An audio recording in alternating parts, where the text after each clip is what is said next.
Olá, gente, tudo bom? Aqui é a Rafa Fustanho e hoje eu vou falar sobre o filme O Brutalista. Pessoal, se o microfone tá certinho, porque estava mais baixo, achei que estava. Vamos lá, então. A Amanda não conseguiu assistir na cabine de imprensa, não lembro se ela não podia ou se eu acabei esquecendo de mandar. E era um dos filmes que eu mais queria assistir, porque tinha o Adrien Brody, e eu sou muito fã dele desde que eu assisti O Pianista, que para mim é um dos grandes clássicos do cinema. Eu sou completamente apaixonada por essa história. Ele ganhou alguns prêmios, né? Acabou de ganhar, se eu não me engano, o BAFTA também ele ganhou. E aí, quando estreou, a primeira coisa que me assustou, porque eu fui com meus pais e o maridão, foi o tempo, né, de duração. Minha mãe está se recuperando, eu falei, será que ela vai aguentar 4 horas de filme? Porque é muito tempo, mas tem um intervalo. E assim, mesmo com o intervalo, o filme é cansativo. Provavelmente eu vou ser uma das poucas pessoas que não gostou muito desse filme. E, enfim, vamos lá sobre a sinopse, né? E sobre a ficha técnica desse filme. Eu vou contar para vocês por que que eu não curti tanto assim. O Brutalista se passa em 1947, quando o arquiteto visionário húngaro Laszlo Toth, vivido por Adrien Brody, e sua esposa Elsbeth, vivida por Felicity Jones, fogem da Europa devastada pela guerra em busca de um novo começo na América. Em sua jornada para reconstruir seu legado e testemunhar o surgimento da América moderna, eles se deparam com uma oportunidade que pode mudar suas vidas para sempre. O industrial rico e carismático Harrison Van Buren, vivido por Guy Pearce, oferece a Laszlo um sonho americano em bandeja de prata, a chance de projetar um grandioso monumento modernista que moldará a paisagem do país que agora chamam de lá. Esse projeto ambicioso representa o auge da carreira de Laszlo, prometendo levar ele e Ezerbeth a novas alturas de sucesso e reconhecimento. No entanto, o caminho para a realização de seus sonhos é repleto, de desafios e reveses inesperados, que o levarão a enfrentar tanto os triunfos quanto tragédias ao longo de quase 3 décadas. A gente estreou no dia 20 de fevereiro, agora nos cinemas na quinta-feira, tem 3 horas e 34 de duração, com 15 minutos de intervalo. É drama, direção do Brady Colbert, roteiro dele também com a Mona Fastbolt. O elenco tem Adrian Brody, Felicity Jones, Guy Pearce. Tem o Nicola também, que é maravilhoso. E o nome original é The Brutalist. Deixa eu só ver cadê aqui? A nacionalidade.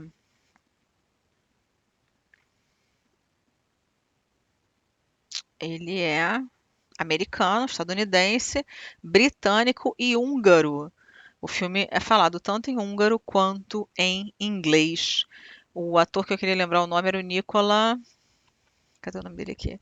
Alessandro Nivola, desculpa, que faz o Átila, né, o primo. Bom, é difícil falar quando é um filme tão amado, tão, né, hypado, tão esperado e que acho que a única coisa que eu ouvi falar em mal de verdade foi porque usaram inteligência artificial nos sotaques de algumas pessoas. Eu não sei se do Adrian Brody diretamente. Essa história, é claro que ela é dura e ela chama bastante atenção porque é uma história de Segunda Guerra, de pessoas que estão ali fugindo de uma realidade péssima para tentarem um sonho americano, como a própria sinopse diz. Só que ele vai ficar longe da esposa dele. Quando ele chega na localidade, logo ele vê a Estátua da Liberdade. Ele está com outro cara que veio com ele nesse navio, viajaram por dias, e ele está machucado, ele está com o nariz machucado e tudo. Ele chega na localidade e a primeira coisa que eles fazem é ir num prostíbulo.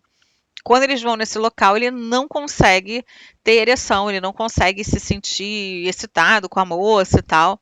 Enfim, a própria cafetona pergunta se ele é gay, né? Ou se ele quer pessoas negras, enfim, se ele tem outros gostos, porque ela quer entender por que, que ele não quis nada ali, apesar de ter pago. Ele então acaba pegando um trem para Filadélfia, de Nova York ele vai para Filadélfia, onde ele tem um primo. Esse primo está totalmente americanizado. Ele veio muito antes, né, de qualquer guerra. Ele se casou com uma estadunidense. Ele não tem filhos. E ele primeiro morava em Nova York, mas ele achou que Nova York não estava sendo um bom negócio para ele, então ele colocou ali Millers and Sons, que é um sobrenome que não é dele. Ele não tem filhos, ele não tem pai no local, mas ele vende alguns móveis. A princípio, o que ele faz com esse primo, e gente, o Laszlo, lá na terra dele, ele era um cara que fazia arquitetura assim de de prédios magistrais, assim. Ele era muito talentoso, ele estava em revistas de sucesso. Então, assim, de repente ele muda para uma realidade onde ele precisa aceitar qualquer trocado para sobreviver. Ele está sendo colocado, ele já sofreu tudo aquilo, ele veio de um campo de concentração, a esposa dele está em outro, e a esposa ainda tem a questão de uma sobrinha também que tem alguma deficiência, que é filha da irmã dele, e que precisa, muito doente, e que precisa da ajuda dela. Então, ele também, para trazer as duas num sonho quase impossível, ele acaba tendo também mais uma pessoa para trazer, porque jamais poderia deixar a tal sobrinha. Que é a Zofia, vivida pela Rafe Cassidy. Ela atua muito bem essa moça também. Aliás, está todo mundo muito bem, tá, gente? Eu não tenho nada, nenhuma queixa de nenhum. O personagem, as atuações, maravilhosa, a montagem é muito bacana, fotografia é belíssima, trilha sonora, tudo. O meu problema mesmo é que foi a história. Eu acho que eu fico com muitas expectativas e eu fui, na verdade, vou dizer a vocês honestamente porque eu me conheço. Eu fui querendo sentir. Sabe aquelas histórias que você vê de sobreviventes e que venceram e que mudaram alguma coisa? Só que essa história é fictícia, e eu sei que é a história de muitas pessoas inspirada, porque eu li uma entrevista do diretor, mas ao mesmo tempo, não é uma história bonita. E eu sei que não é para ser uma história bonita. Esse é o grande diferencial do filme, talvez, ok. Mas não é o tipo de filme que eu acho maravilhoso assistir. Né? A gente vai ter, então, ele indo para casa na casa não, né? Para a loja, porque eles moram em cima. O primo, né, com a esposa, eles tratam ele assim, como se fosse, sabe, chegou ali um empregadinho. Botam ele num quarto dos fundos horroroso, falam que ele pode comer de vez em quando com ele, falam que vão pagar um salário para ele, só que os móveis dele realmente não são muito bonitos, mas ele tem um cliente muito especial. Esse cliente é filho do Guy Pearce, que é o Harry, eu acho, né? É Harry Lee, vivido pelo Joey Alvin. Ele é gêmeo de uma outra moça chamada Meg Lee, que é Stacey Martin, e ele procura, na verdade, o primo dele, querendo o seguinte: o Átila, eu quero que seja feita uma biblioteca para o meu pai. Meu pai está viajando e quando ele voltar, ele tem mania de livro, ele adora livro, ele não deixa abrir a janela e tal, enfim. Eu quero que seja feita uma biblioteca inesquecível para o meu pai, uma surpresa minha e da minha irmã. Eles vão até o local, eles chamam então o primo dele, né, o Laszlo, eles vão até o local, a casa é imensa, uma mansão, uma coisa maravilhosa, e ele dá a ideia ali de fazer realmente uma coisa diferenciada, muito bonita. Ele acaba convencendo o filho do milionário, né, a fazer a tal da biblioteca com um valor muito alto até, né, para o projeto, o que faz com que desculpa, o primo dele fica extremamente feliz, ele vai beber, vai dançar e tal. E aí você vê que o primo é um tremendo babaca, porque o primo vai ficar todo feliz ali com ele, só que a presença desse cara tá incomodando a mulher. Ela quer que ele vá embora. Então ela vai acabar inventando que ele deu em cima dela, o cara, e para piorar as coisas, ele vai acabar sendo expulso. Aliás, os dois vão ser expulsos e toda a equipe, porque vai chegar esse outro cara, né, que é o Harrison Van Buren, sei lá, que é vindo pelo Guy Pearce, e ele é um cara insuportável, ele tá num momento muito delicado com a mãe dele, ele é aquele cara, assim, milionário que acha que pode tudo e todos, extremamente preconceituoso, e ele manda todo mundo embora.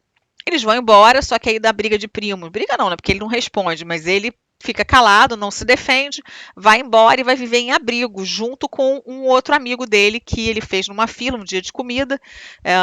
E aí ele passa a se drogar. E droga pesada, gente, heroína.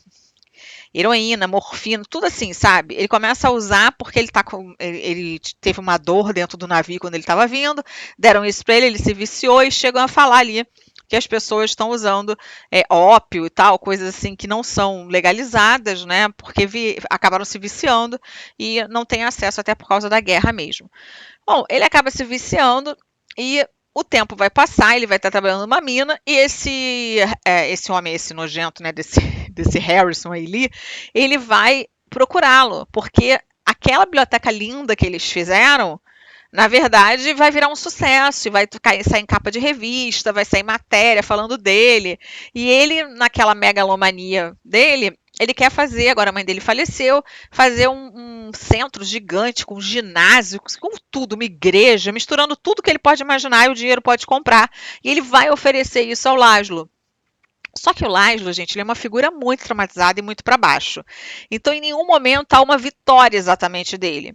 Há uma ambição, mas não há um foco. Ele se permite, ele muitas vezes ele se irrita, mas ele permite ser pisado por esse chefe.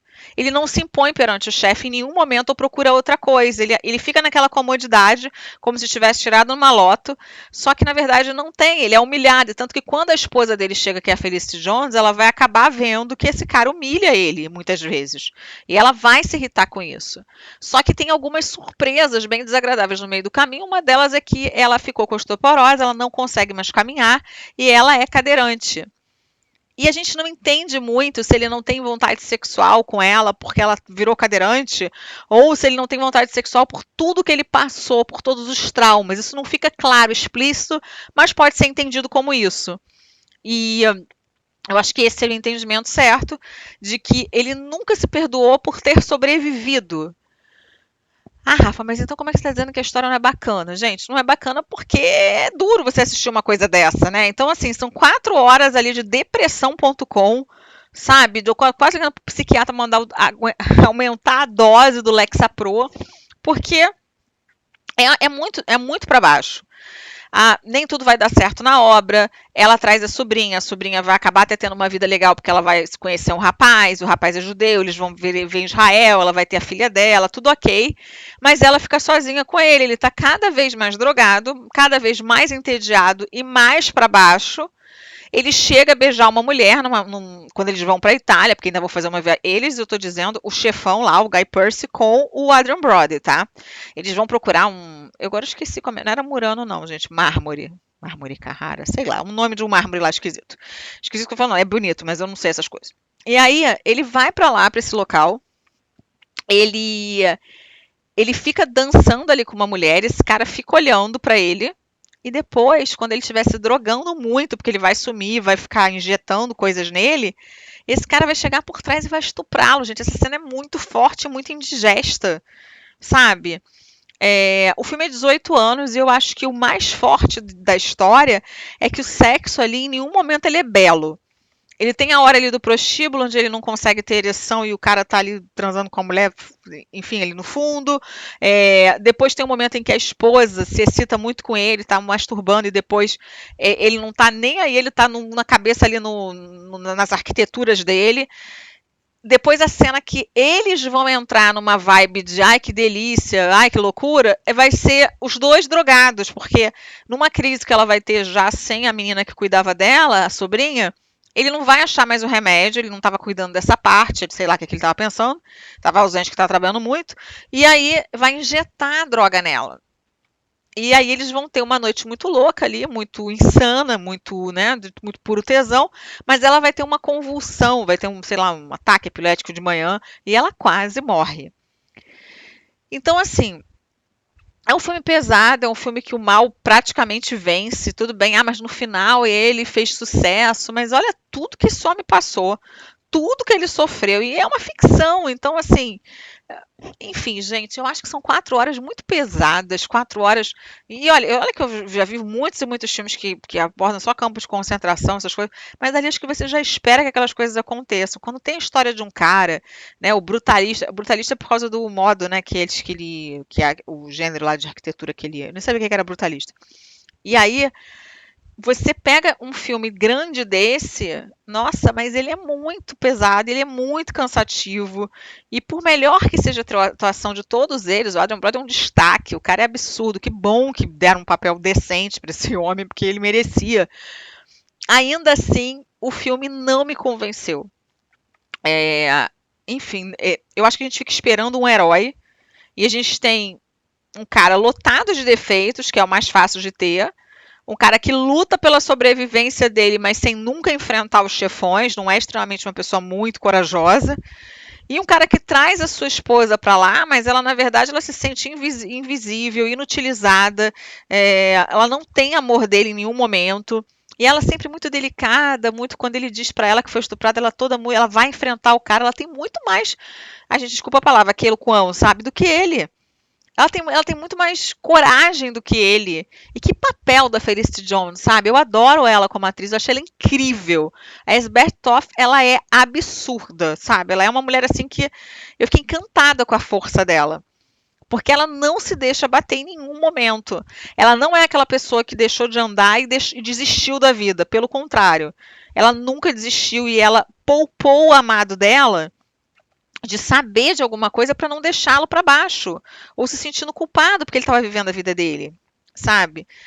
Enfim, é um filme pesado, triste, e a minha nota é de que ele é bom. Ele não é um filme horrível, nossa, não indico pra ninguém assistir. Mas é que eu tava achando que eu ia vir com aquele filme assim, caraca, merece todos os Oscars, entrega pra ele. E infelizmente essa história não me ganhou tanto assim. Atuação maravilhosa, fotografia maravilhosa, montagem perfeita. É cansativo? É cansativo porque é muita desgraça, é cansativo porque ele só se dá mal, é cansativo porque ele tá sempre se drogando, e ele tem recaída, e enfim, sabe? Ele é humilhado, ele nada faz, e é punk, né, essa parte, mas é boa parte do filme.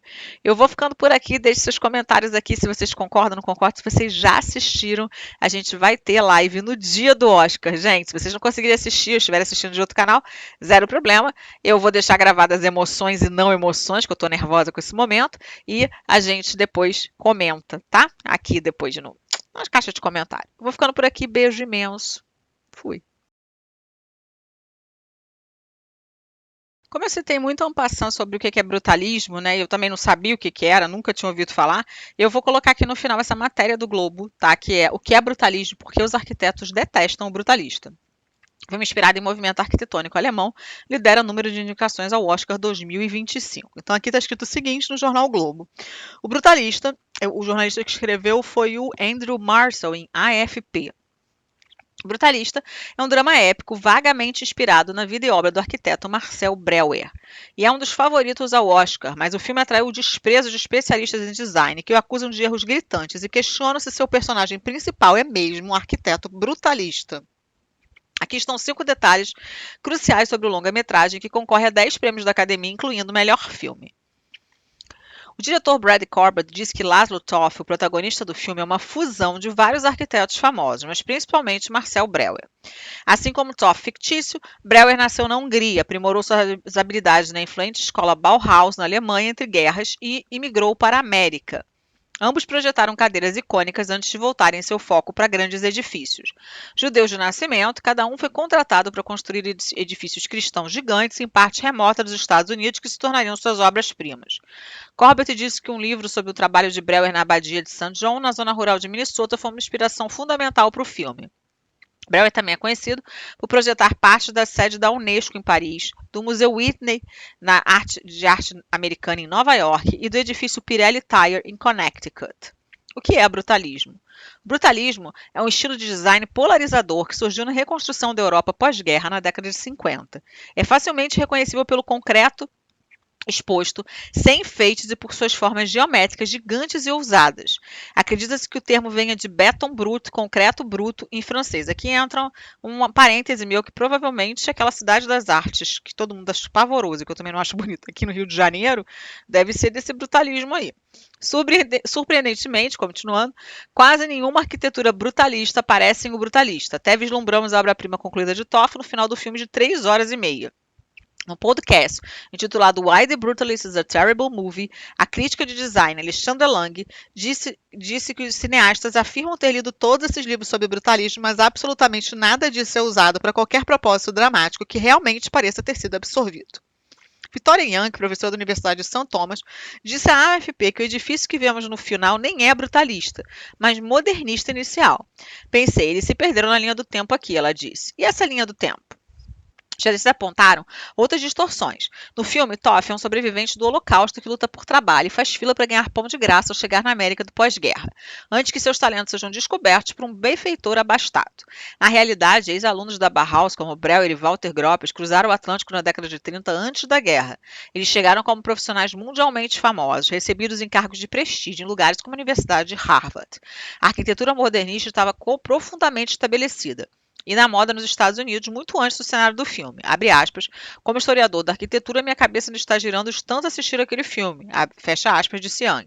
Além disso, Toff é apresentado como um viciado em heroína devotamente religioso. Breuer era sóbrio e secular. Alguma outra controvérsia? O editor de O Brutalista, David Jackson, disse que inteligência artificial foi usada para fazer renderizações dos edifícios e plantas de Toff. A inteligência artificial, que é cada vez mais usada e odiada por muitos em Hollywood, também aguçou os sotaques húngaros dos atores. Corbett rapidamente esclareceu que os designs das plantas foram desenhados à mão, mas disse que a tecnologia foi usada para criar intencionalmente renderizações digitais ruins nos anos 80 para o epílogo do filme. Isso importa? Brutalista é um dos principais favoritos do prêmio de melhor filme, e as críticas dele palidecem em comparação à Tempestade em torno de Emília Pérez. Robert McCarthy, arquiteto e autor da monografia Breuer, disse que a distorção histórica ocasional do filme não incomoda. Eles estão apenas usando sua biografia convenientemente. Acho que está tudo bem, disse ele à AFP. E os monges que rezam todos os dias na abadia de St. John, a suposta inspiração do filme. Alan Reed admitiu que o suposto brutalismo do título do filme lembra de edifícios modernos russos que parecem parapeitos de armas, ou monte de caixas empilhadas, em vez de sua extraordinária igreja. Ainda assim, ele disse que seus colegas monges estão bastante animados com a atenção extra que a sua casa está recebendo.